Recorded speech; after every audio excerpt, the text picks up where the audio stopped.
Major ডালিম যা কষে কষে, এতদিন আমরা যা শুনছি সব ভুয়া। মানুষ মারা গেছে যুদ্ধের সময় 30 লাখ, আসলে 30 লাখ নয় 3 লাখ। আর মা বোনদের ইজ্জত নষ্ট হয়েছে 2 লক্ষ, আসলে ভুয়া কথা। অনেক কথাই বলেছেন, যে প্রথম বলা হচ্ছে তাকে 3 লাখ বলেন, ফট করে 3 মিলিয়ন বলে ফেলেছে। এরপরে জাতির পিতা লিয়া বহু কথা বলেছে, শহীদ জিয়া নিয়ে কথা বলেছে। এগুলো কথা বললে বোঝেন না, আবার একটা নতুন করে রাজনীতি শুরু হয়ে যাবে, দরকার নাই। মানুষ দেখতেছে, বুঝতেছে, সব কিছু জানতেছে। জরিকর কথা ঠিক কিনা? আমরা সকলেই জানি আমাদের জাতির পিতা ইব্রাহিম শেখ মুজিবুর ঘোড়ার ডিম, কিচ্ছা শেষ। আমাকে পরশুদিন এক মাহফিলে একজন বলতেছে, হুজুর হাসিনা তো পলেই গেছে, হাসিনা তো আপনাকে দেশ দিয়েই গেছে, তো খামাক এখন হাসিনার বিরুদ্ধে ওয়াজ না করে আপনারা কোরআনে তাফসির করেন। তাই লোকটাকে বললাম, আবু জেহেলও মরে গেছে, কিন্তু এখনো কেউ যদি বদরের প্রান্তরে যায়, আবু জেহেলের কবরত পাথর মারে, আর পবিত্র মক্কার কাছে আবু জেহেলের বাড়ির যায় পায়খানা করে, ওই তো মরেই গেছে।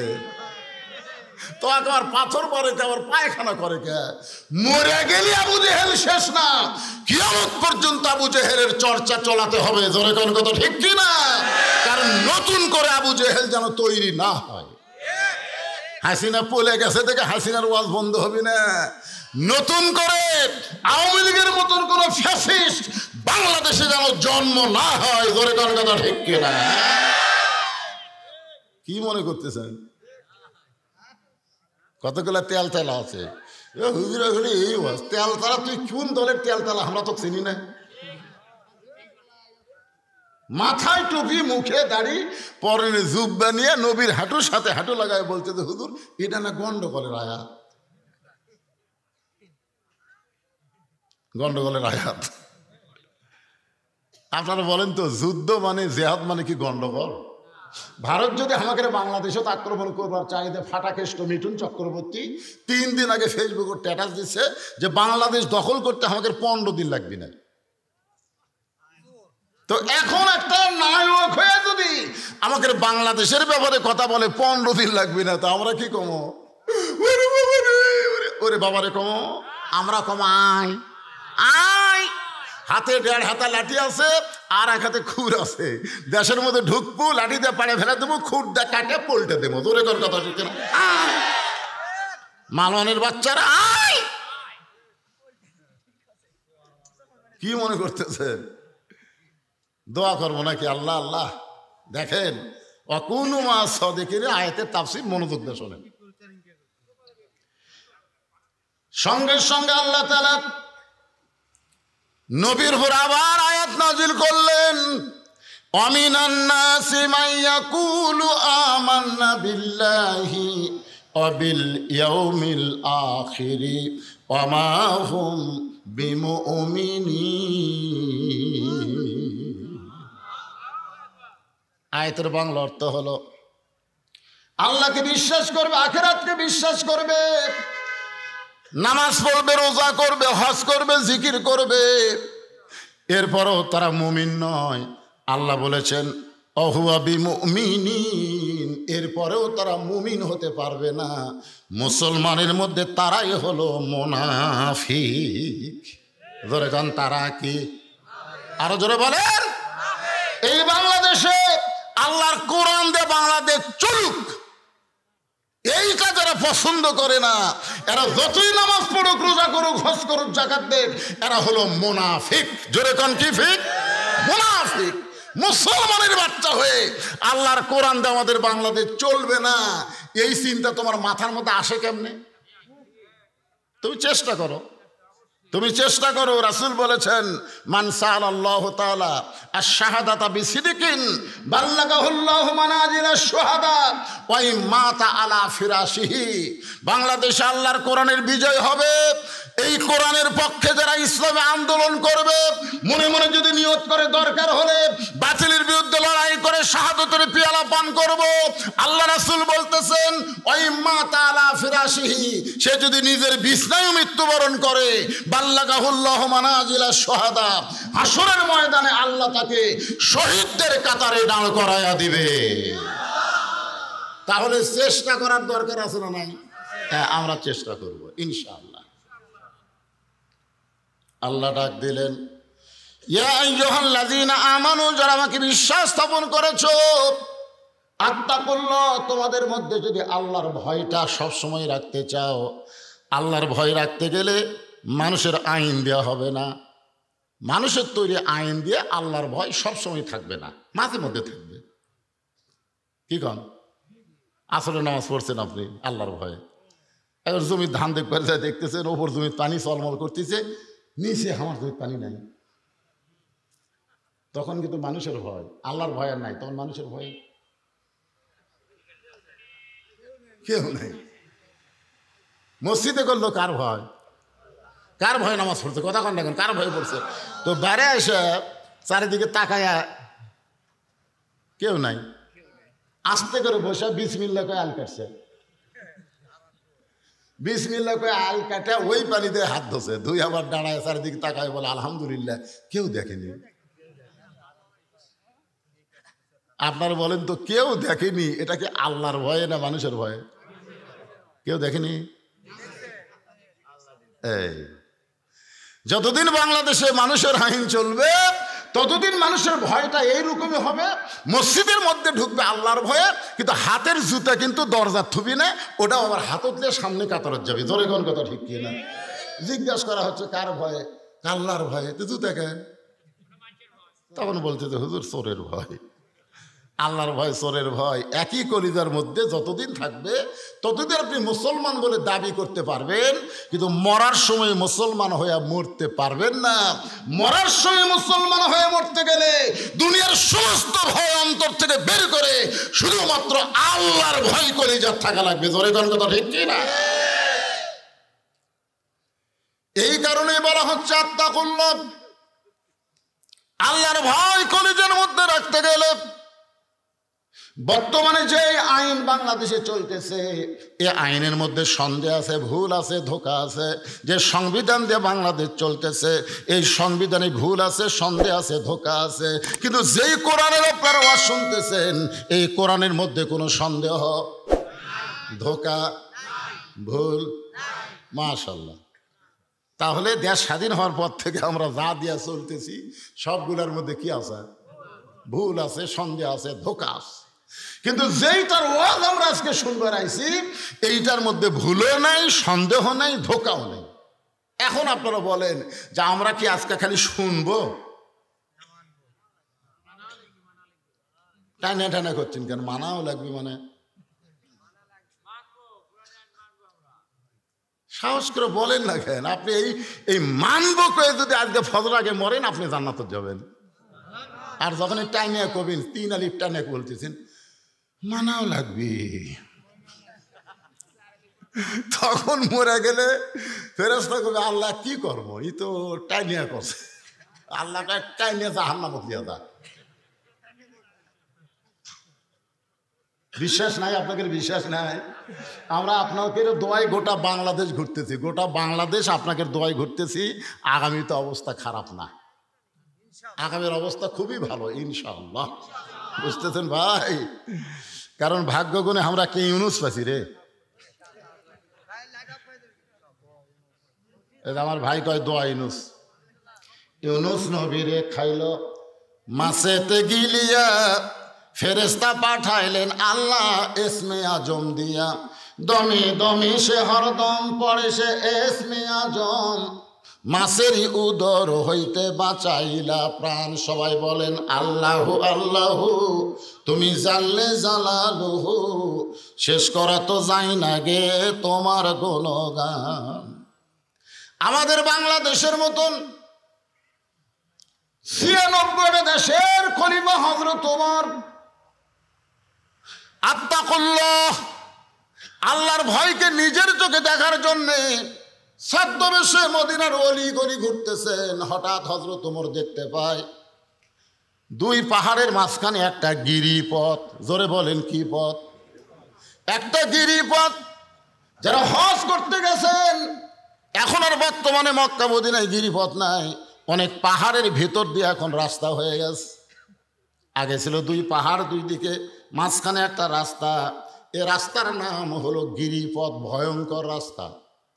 বাংলাদেশের মতন 96টা দেশের খলিফা হযরত ওমর আত্তাকুল্লাহ, আল্লাহর ভয়, নিজের চোখে দেখার জন্য ছদ্মবেশে ঘুরতে ঘুরতে দেখে একটা সুন্দরী মেয়ে ধীর গতিতে হেঁটে হেঁটে আসতেছে। একটা অতীব সুন্দরী মেয়ে ধীর গতিতে হেঁটে হেঁটে আসতেছে। মেয়েটার সামনেও কোনো মানুষ নাই, পিছনেও কোনো মানুষ নাই। ওমর ফারুক আসমানের দিকে তাকাই বললেন, আলহামদুলিল্লাহ। কোন দিকে? কে আছে? আরো জোরে গান। এটা কি মাস? এটা আরবিতে কোন মাস? অনেকে বলে না যে আল্লাহ সব জায়গাতে আছে। আল্লাহ বলে সব জায়গায় থাকে, তাহলে রাসূল কোথায় গেছিল মেরাজ করবার? কথা কন না কেন? অনেকে কিন্তু বলে যে আমরা আছি যেখানে আল্লাহ আছে সেখানে। আর আমাকে এলাকার এক ভণ্ড কয়, যত কাল্লা তত আল্লাহ। ইমানকে পরিষ্কার করা লাগবে। ইয়া আইয়ুহাল্লাযীনা আমানু, আগে আল্লাহ ইমানদারকে লক্ষ্য করে ডাক দিয়েছেন। আমরা বলবো আমরা আছি যেখানে আল্লাহর পাওয়ার সেখানে আছে না নাই? আল্লাহর চোখ আছে সেখানে, আল্লাহর কান আছে সেখানে। আপনি ফিস ফিস করে কথা বলেন, আল্লাহ শুনতে পায়। এমনকি বলাও লাগবে না, মনের মধ্যে কল্পনা করেন আমার আল্লাহ জানতে পারে। আপনি যেখানেই থাকেন না কেন আল্লাহর চোখে আপনাকে দেখতে পায়। জোরে কোন কথা ঠিক কিনা? কিন্তু আল্লাহর নির্দিষ্ট একটা জায়গা আছে, সে জায়গা হলো মানিস্তাওয়াল আল আরশ। আল্লাহ আরশে অধিষ্ঠিত। আসমানের দিকে তাকায় হযরত ওমর আল্লাহর প্রশংসা করলেন, আলহামদুলিল্লাহ। এত সুন্দর একটা মেয়ে এই দুই পাহাড়ের মাঝখান দিয়ে ধীর গতিতে হাঁটতেছে, এত সুন্দরী একটা মেয়ে। এখন আপনারা চিন্তা করতেছেন, হযরত ওমর যে মেয়েটাকে সুন্দরী বলতেছে, মেয়েটার চেহারা দেখে মেয়েটাকে সুন্দরী বলতেছে। বর্তমান বাংলাদেশের পরিবেশে পরিমণিকে মানুষ সুন্দরী বলবে। বাংলাদেশের পরিবেশে বেপরদা নারী চেহারা যদি ভালো হয় তাকে সুন্দরী বলবে। কিন্তু আল্লাহর কোরআন দিয়ে যখন বাংলাদেশ চলবে, তখন বেপরদা নারীকে কোনো দমে সুন্দরী বলা হবে না। সুন্দরী নারী তারাই হবে যারা আল্লাহর আইন পর্দা মেনে চলে। মেয়েটা যদি দেখতে খাটো হয়, মেয়েটা যদি দেখতে কালো হয়, এরপরেও যদি আল্লাহর আইন পর্দা মেনে চলে, আল্লাহর ইসলাম কেবলমাত্র তাদেরকে সুন্দরী নারী বলে। আমার সঙ্গে এখন আপনাদের সবাইকে যদি আল্লাহর কোরআন বিশ্বাস করেন তাহলে স্লোগান দেওয়া লাগবে। আমি যেই বলবো পর্দানিশী নারী যারা, আপনারা বলবেন বিশ্ব সুন্দরী তারা। বলতে পারবেন না? পর্দানিশী নারী যারা। এতগুলো মানুষ সাউন্ড নেই, মানে আপনাদের এলাকার মেয়েরা পর্দা করে না। এই মেয়েরা পর্দা করে না, আপনার এলাকার মেয়েরা করে। তাহলে তো আপনার বউ পর্দা করে, তা আপনি বলতে সমস্যা কি? আমি যেই বলবো পর্দানিশী নারী যারা, আপনার বলবেন বিশ্ব সুন্দরী তারা। পর্দানিশী নারী যারা। ওমর ফারুক মেয়েটার নিকটে গিয়ে বললেন, মা, এই নির্জন পথে তুমি একা একা চলতেছো, তোমার সামনেও কোনো মানুষ নাই, পিছনেও কোনো মানুষ নাই, তোমার অন্তরে কি কোনো ভয় ডর লাগতেছে না? এই গুহার মধ্যে দিয়া গিরিপথ দিয়া তুমি একা একা চলতেছো, তোমার সামনেও মানুষ নাই, পিছনেও মানুষ নাই, একা একা চলতেছো, তোমার কি কোনো ভয় ডর লাগতেছে না? মেয়েটা হেজাবের ভিতর থেকে বলে, পথিক, তুমি কি হযরত ওমরকে চেনো? সুবহানাল্লাহ কোন? মেয়েটা কাকে বলতেছে? হযরত ওমরকে লক্ষ্য করে বলে, পথিক, তুমি কি হযরত ওমরকে চেনো? যে ওমর আল্লাহর কোরআন দিয়ে রাষ্ট্র চালায়। আল্লাহর কোরআন দিয়ে যখন রাষ্ট্র চলবে, পৃথিবীর এক প্রান্ত থেকে আর একটা প্রান্তে একটা মহিলা যাবে, ওই মহিলার কলিজার মধ্যে কেবলমাত্র আল্লাহর ভয় থাকবে। আল্লাহ ছাড়া পৃথিবীর অন্য কারো ভয় থাকবে না। তাহলে কোরআন দিয়ে যখন রাষ্ট্র চলবে, দুনিয়ার কারো ভয় অন্তরে থাকবে না, একমাত্র ভয় থাকবে কার? তাহলে আত্তাকুল্লাহ ডিগ্রি যদি আমরা অর্জন করতে চাই, মানুষের সংবিধান, মানুষের আইনকে বাতিল করে দিয়া আমার আল্লাহর কোরআনের আইনের দরকার আছে না নাই? আল কোরআনের আলো। আবু জেহেলও ছিল। এটা আপনাদের স্লোগান, এটা আবু জেহেলের স্লোগান। আল্লাহ নবী বলেছিল, বাবা তুমি ঘরের মধ্যে কোরআন শরীফ পড়ো, তুমি কি চাও? তুমি যা চাবা। তুমি যদি সুন্দরী একটা বউ চাও, অল্প বয়সের কচু বউ তোমাকে দেব। তুমি যদি টাকা পয়সা চাও, তোমার ঘরের মধ্যে টাকা দিয়ে ভরে দেব। তুমি যদি ভালো ভালো খাবার চাও, গোটা ঘর তোমার খাদ্যের গুদাম হয়ে যাবে। শর্ত হলো কোরআন শরীফ দিয়ে তুমি ঘরের মধ্যে থাকবে, ঘরের বেড়াদান যায় না, বেড়াদান যায় না। নবী বললেন, চাচা যেগুলো আপনারা দিবার চাচ্ছেন সেগুলো তো দূরের কথা, যেটা কোনোদিনও দিবার পারবেন না, আমার ডান হাতে যদি সূর্য দেন আর বাম হাতে যদি চন্দ্র দেন, আল কোরআনের আলো এইটা সব জায়গায় জ্বলাতে হবে। ধরে কোন কথা ঠিক কিনা? তাহলে আবু জেহেলের স্লোগান বাদ দিয়া নবীর স্লোগান ধরেন। আমি যেই বলবো আল কোরআনের আলো, আপনারা বলবেন সব জায়গায় জালো। আল কোরআনের আলো, কোরআন হাদিস যেখানে, দুনিয়ার মুসলমান লিল্লাহে তাকবীর। ওমর ফারুককে মেয়েটা বলতেছে, পথিক তুমি কি হজরত উমরকে চেনো? যে ওমর আল্লাহর কোরআন দিয়ে রাষ্ট্র চালায়, আর কোরআন দিয়ে যখন রাষ্ট্র চলবে তখন পৃথিবীর এক প্রান্ত থেকে আর একটা প্রান্তে একটা মহিলা মানুষ যাবে, তার কলিজার মধ্যে কেবলমাত্র ভয় হবে কার? আমার সঙ্গে তাহলে সবাই বলার চেষ্টা করবেন, সেদিন ষোড়শী নির্জন পথে যাবে, কোনো জন কটু কথা কবে না, পথে আর প্রান্তরে সম্পদের মোহে পড়ে খুন আর রাহাজানি হবে না। সবাই বলেন যদি মেনে চলি কোরআন। এ কথাটা বলেন, যদি মেনে চলি কোরআন আর রাসূলের বিধান, সকলেই শান্তিতে থাকবে, বাংলার আকাশে কলেমার পতাকা যেদিন দুলবে।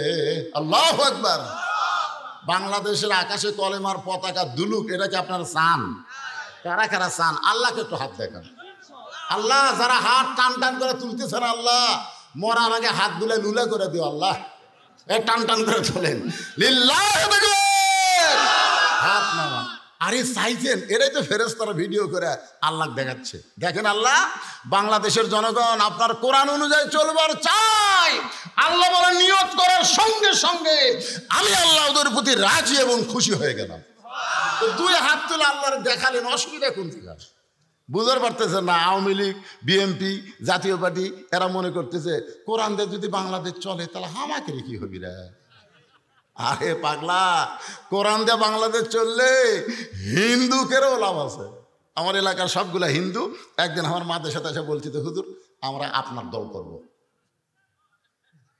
আমি বললাম কেন? বলে বহু দল দেখা শেষ, আগামীতে দেখবো হিন্দুরা আল্লাহর কোরআনের বাংলাদেশ। দেখছেন, হিন্দুরা বলতেছে, আর আপনার মুসলমানের বাচ্চা হয়ে কথা সাহস পাচ্ছেন না, মনে করতেছেন কোরআন দিয়ে দেশ চললে তো এক নম্বর কাম হবে নামাজ পড়া রে। আমরা তো ফজর নামাজ পড়ি না রে, যে ঠান্ডা, আজান দিলে আমরা আড়াই হাত হই। এখন কোরআন দিয়ে রাষ্ট্র চললে প্রথমেই শর্ত হবে নামাজ কায়েম করা, নামাজ না পড়লে 5 হাত বেড়িয়া নামাজ ধরাবি। জোরে কোন কথা ঠিক কিনা? এইরকম বেয়া নামাজেরা চাচ্ছে কোরআন দিয়ে বাংলাদেশ না চলুক। যারা সুদ খায় তারা করছে আমি একা বসে থেকে যে হারে বাড়তি খাচ্ছি, যেদিন থেকে কোরআন দিয়ে বাংলাদেশ চলবে সেদিন সুদ ভিত্তিক অর্থনীতিকে কবর দিয়া জাকাত ভিত্তিক অর্থনীতি চালু হয়ে যাবে। জোরে কোন কথা ঠিক কিনা? এ কোরআন দিয়ে যদি বাংলাদেশ চলে তাহলে শাবনুর পপি পূর্ণিমা এরকম দেখা যাবি না রে, সব মেয়ে মানুষ বোরকার মধ্যে ঢুকবি রে, তখন আমরা দেখবো কাকে? এলা নানা ধরনের চিন্তা, মিন শাররিল ওয়াসওয়াসিল খান্নাস, শয়তান আপনাদের মনের মধ্যে ধোঁকা দিচ্ছে। কোনো ধোঁকা না। আল্লাহর কোরআন আসলে আওয়ামী লীগ, বিএনপি, জামাত, তাবলীগ মসজিদের মধ্যে ঢুকলে যেমন আমরা কাতার সোজা করে দাঁড়াই, বাংলাদেশের সব মুসলমান আমরা ভাই ভাই হয়ে যাব। জোরে কোনো কথা ঠিক কিনা? আমাদের মধ্যে কোনো বৈষম্য থাকবে না। ওমর ফারুক মেয়েটাকে বলতেছে, মা তোমার কথা শুনে আমি অত্যন্ত খুশি হইলাম, কিন্তু তুমি যে ধীর গতিতে চলতেছ, তোমার চলা দেখে মনে হচ্ছে তুমি একজন দুঃখী নারী। কারণ তুমি যে ধীর গতিতে তুই পাহাড়ের মাঝখান দিয়ে হাঁটতেছো, আমার মনে হয় তুমি একজন দুঃখী নারী। মেয়েটা হেজাবের ভিতর থেকে বলতেছে, পথিক আমি আসলেই একজন দুঃখী নারী। আজকে 6 দিন হলে হযরত উমরকে আমি খুঁজে বেড়াই। সুবহানাল্লাহ কবেন না? আসলে আমি একজন কি? আমি আসলে একজন দুঃখী নারী। আজকে 6 দিন হলে হযরত উমরকে আমি খুঁজে বেড়াই। উমর ফারুক বলতেছে, মা তুমি পাগলি নাকি? উমর হলো অর্ধ পৃথিবীর খলিফা। সে উমরকে খোঁজার জন্যে তুমি 2 পাহাড়ের মাঝখানে কেন খুঁজতেছ? উমরকে যদি পাবার চাও তাহলে সংসদ ভবনে যাও, গণভবনে যাও, বঙ্গভবনে যাও। এইগুলো ভবনে গেলে তুমি উমরকে পাবে। মেয়েটা বলে, পথিক রে, তুমি জানো না আল্লাহর কোরআন দিয়ে যেদিন পৃথিবী চলবে সেদিন থেকে নেতা খোঁজা লাগবে না, নেতারাই দুঃখী মানুষকে খুঁজে বেড়াবে। সুবহানাল্লাহ বলে। আল্লাহর কোরআন দিয়ে যখন বাংলাদেশ চলবে কোন এমপি কোন মন্ত্রী খোঁজা আপনাদের লাগবে না। সমস্ত এমপি মন্ত্রী আপনাদের কাছে এসে ঘুরঘুর করবে। জোরে কোন কথা ঠিক কিনা? খালি ভোটের আগে আসে, ভোটের পরে আসে না।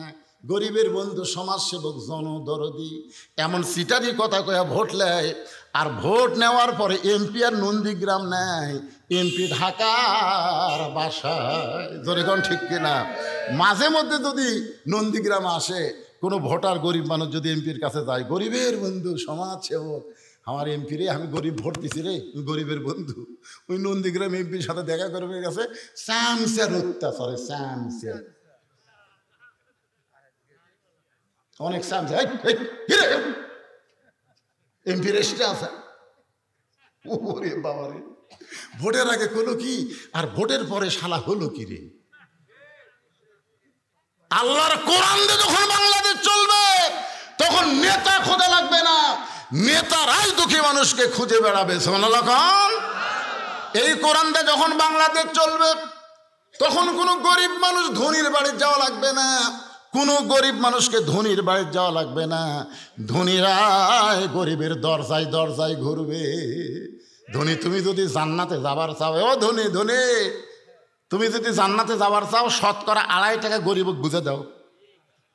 জান্নাত তোর বাপের বাড়ি না যে টাকা ব্যাংক থুবো আর তুই জান্নাত যাবো।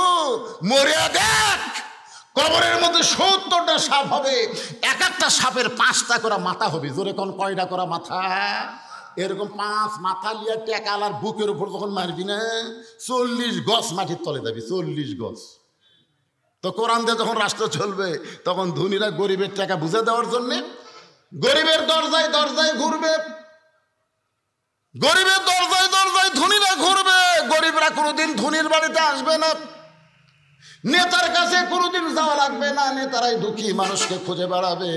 মেয়েটা বলতে তো, পথিক আজকে 6 দিন হলে হযরত উমরকে খুঁজতেছি, আর 1 দিনের মধ্যে যদি না পাই তাহলে আসল জায়গায় আমি বিচার দিব। সুবহানাল্লাহ কর না কেন? মেয়েটা কি বলতেছে? আজকে কয় দিন হলে খুঁজতেছি? আজকে 6 দিন হলে হযরত উমরকে খুঁজতেছি, আর 1 দিনের মধ্যে যদি খুঁজে না পায় তাহলে আসল জায়গায় বিচার দিব। উমর ফারুক ছোট বাচ্চার মতন থরথর করে কাঁপতেছে। থরথর করে কাঁপার কারণ হলো কি জায়গা? আপনারা বলেন তো, হাসিনার এরকম পতন হওয়ার কারণ কি? আমরা জজ কোর্ট, সুপ্রিম কোর্ট, হাইকোর্ট সব জায়গায় কিন্তু বিচার দিচ্ছি, কাম হয়নি। যত খারাপ মানুষ সব জামিন পায়, আর যত ভালো মানুষ সব জেলখানায়। তখন জনগণ দেখলো না, কাম হবি না, আসল জাগাত। কাল 10টায় তোমার হাত পাও ভাঙবি আর তুমি আগা রাত্রে কান্দিছ। এ দেশত কি বিচার নাই? এ দেশ কি মগের মূল্য ঘর নাকি? তুমি চেয়ারম্যানকে বিচার দাও, মেম্বারকে বিচার দাও। তখন স্বামী মুচকি মুচকি হাসে। বউ কলে, হাসো কেন? তুই বদরুল রশিদের ওয়াজ শুনিস নি? বউ কয়, বদরুল রশিদ আবার কি ওয়াজ করছে? বদরুল রশিদ ওয়াজ করছে 6 বছর আম বাগানে চাষ করছে, 6 বছর। জ্যৈষ্ঠ মাসে দেখতে গেছে আম পাকছে কিনা, যা দেখে গাছের ডালে বসে এক ছোট্ট বাচ্চা পাকা আম পাড়তিছে আর ব্যাগের মধ্যে তুলতিছে। বাগানের মালিক বলে, কে রে, আমি খাইনি, আমার পরিবারের কেউ আম খাইনি, আর তুই আমার কাছে আম পাড়তেছিস, তোর বাপক যা বিচার দেবো রে। ছেলে খালি মুচকে মুচকে হাসে। বাগানের মালিক বলে, হাসিস কেন? বলে, আমার বাপক কোথায় খুঁজবার যাবেন, আমার বাবা আর এক গাছে চড়ছে। তখন বাগানের মালিক নিচে বসে কান্দের বলে, আল্লাহ বিচার দিমু কার কাছে? বেটাও চোর, বাপও চোর। আমাকে বাংলাদেশ 15.5 বছর এরকম হয়েছিল, বিচার দেওয়ার কোনো জায়গাই ছিল না। ছোট নেতার থেকে বড় নেতা সব শালারাই চোর। জোরে জোরে কথা ঠিক কিনা? সব একটা প্রধানমন্ত্রী পর্যন্ত 56,000 কোটি টাকা ওনার বোন, ওনার ছেলে আর উনি, এই 3 জন মিলে ওই রূপপুর 56,000 টাকা কোটি, 1000 কোটি টাকা প্রধানমন্ত্রী চুরি করছে। তাহলে আপনাকে রানা কি বসে থাকবে? আতি নেতা, ফ্যাতি নেতা, সাথী নেতা, যত নেতা সব শালারাই চোর। বিচার দেওয়ার কোনো জায়গা নেই। বেটাও চোর, কথা কয় না কেন? বেটাও চোর। এখন বউ বলে, তাহলে কান্দো কার কাছে? স্বামী বলতেছে, আসল জায়গায় বিচার দিছি, দেখি আল্লাহ কি করে। আল্লাহ আল্লাহ আগামীকাল সকাল 10টায় আল্লাহ, আমি একটা নিরপরাধ মানুষ, আল্লাহ আমার কোনো অপরাধ নাই, আমার হাত পা ভাঙবে আল্লাহ। আল্লাহ কয় ঠিক আছে, তোর ভাঙ্গার আগে আর ভাঙ্গি। এখন আল্লাহ পারে কি পারে না? কথা কর না কেন? আর বউ দুপুরবেলা প্যান্ট শার্ট পরিষ্কার করছে, টাইলস আলা গোসলখানা, প্যান্ট শার্ট পরিষ্কার করছে, কিন্তু সাবানের ফ্যানটা পানি দিয়ে যে ধুয়ে দেওয়া লাগবে ওটার মনে নাই।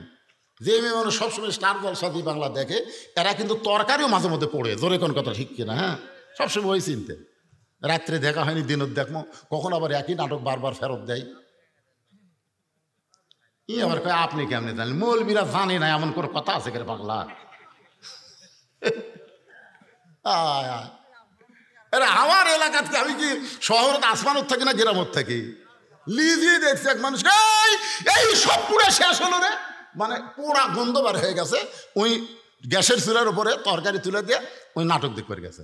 এখন নাটক দেখবার যে তরকারি তুলে দিয়েছিল মনেই নেই।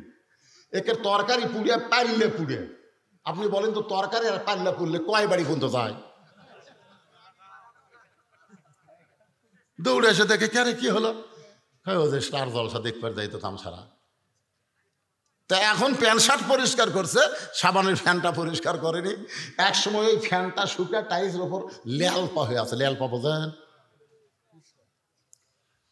রাত 9টার সময় যে বেটা হুমকি দিস আগামীকাল সকাল 10টায় তো সাইজ কর্ম, ওই রাত 9টার সময় পন্সের স্যান্ডেল পাওয়ার দেয়া তলা সমান ওই বাথরুমে পেশাব করবার গেছে। ওর বউ যে লেলপা করে তো তুই কি জানে?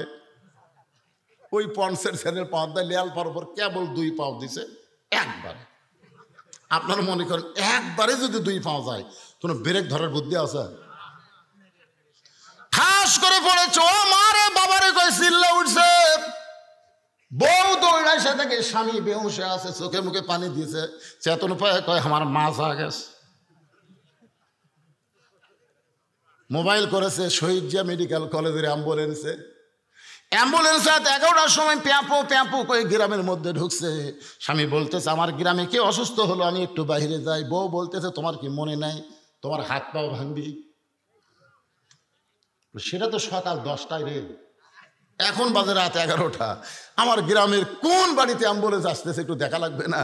ওই বার হইয়া দেখে, যাই হুমকি মারছে ওরই দরকার। আস্তে আস্তে যায় দেখে তক্তা যেরকম বার করে, তক্তা ওই রকম শান করে বার করে অ্যাম্বুলেন্সের এক দিক দিয়ে ঢুকে দিচ্ছে। ওই জানলার যা বলতে থেকে, ভাই সকাল 10টা বাজতে অনেক বাকি ভাই, 41 সালের বহু বাকি ভাই, 24 সালের খবর কি?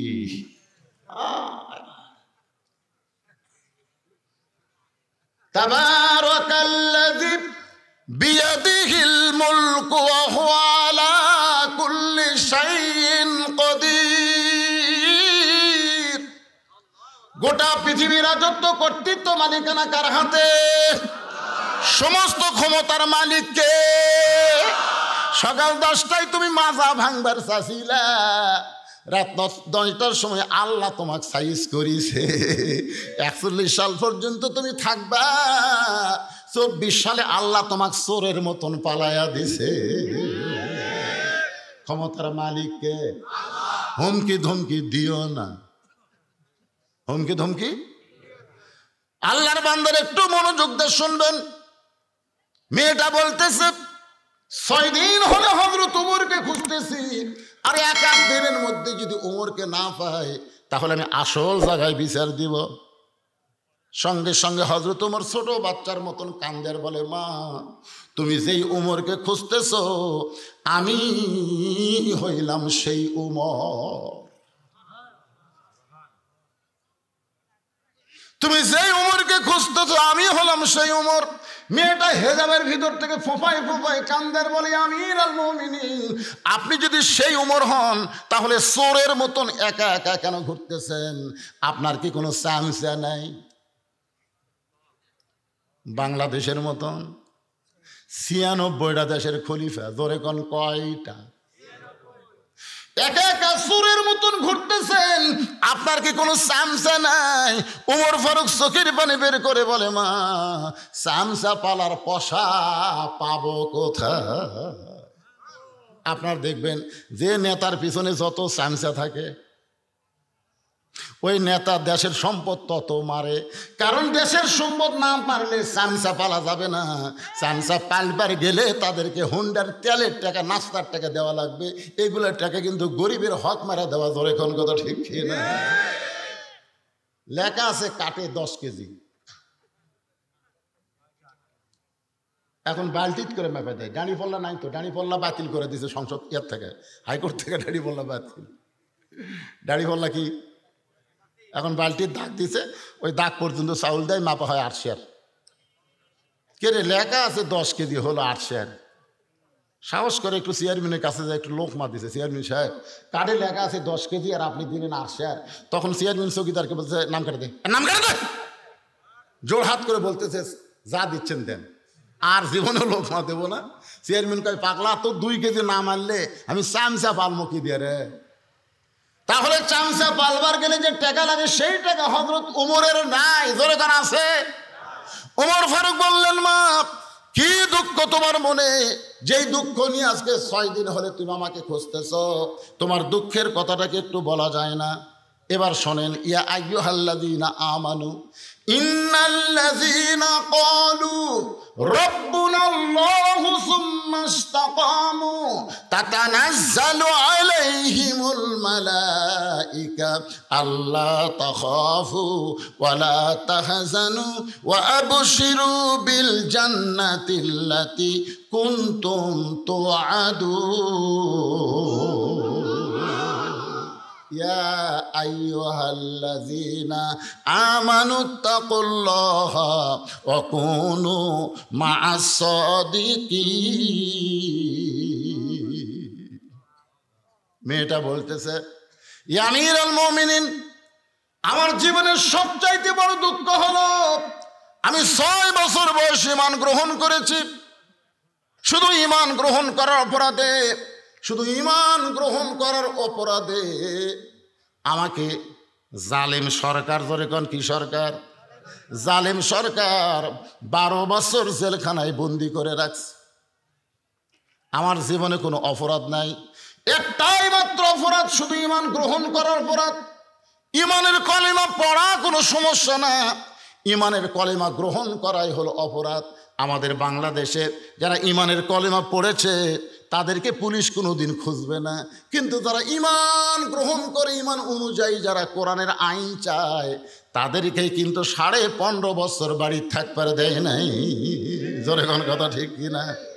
মেয়েটা কি বলতেছে, আমার জীবনের সবচাইতে বড় দুঃখ হলো 6 বছর বয়সে ঈমান গ্রহণ করেছি, 12 বছর জেলখানায় বন্দি জীবন কাটাইছি। সকালবেলা 3টা করে চাবুক মারছে, বিকেলবেলা 3টা করে চাবুক মারছে। আমার দেহের এমন কোনো জায়গা নাই যেই জায়গায় জালেমের চাবুকের আঘাতের দাগ নাই। আপনারা বলেন তো, আমিন হামজা কোন অপরাধে জেলখানায় 3 বছর? মামুনুল হক কোন অপরাধে জেলখানায় 3 বছর? যেই মামুনুল হক বাঘের মতন গর্জন করে ভাষণ দেয়, আর সেই মামুনুল হককে জেলখানায় নিয়ে যাওয়ার পরে সে হেঁটা হেঁটা আদালতে আসতে পারে না, তাকে সিয়ারে করে আদালতে আনতে হয়। ধরে কোন কথা ঠিক কিনা? তার মানে কি বুঝতেছেন, আলেমদেরকে জেলখানায় নিয়ে যায় ওই সমস্ত জালেমরা কিন্তু সহজে রাখে না, বরং তাদের উপরে নানা ধরনের শাস্তি আরোপ করা হয়। ধরে কোন কথা ঠিক কিনা? এমনকি আমাদের ইমামে আজম আবু হানিফা রহমতুল্লাহ আলাইহিকে মিথ্যা অন্যায় ভাবে জালিম জেলখানায় বন্দি করে নানা ধরনের কষ্ট দিয়েছে। আবু হানিফা রহমতুল্লাহ আলাইহির মা একদিন ছেলেকে দেখতে গেছে। ছেলেকে যখন দেখতেছে তার গোটা গায়ে রক্ত। মা বলে, বাজান তোর পাঞ্জাবের উপর দিয়ে রক্ত কেন দেখা যায়?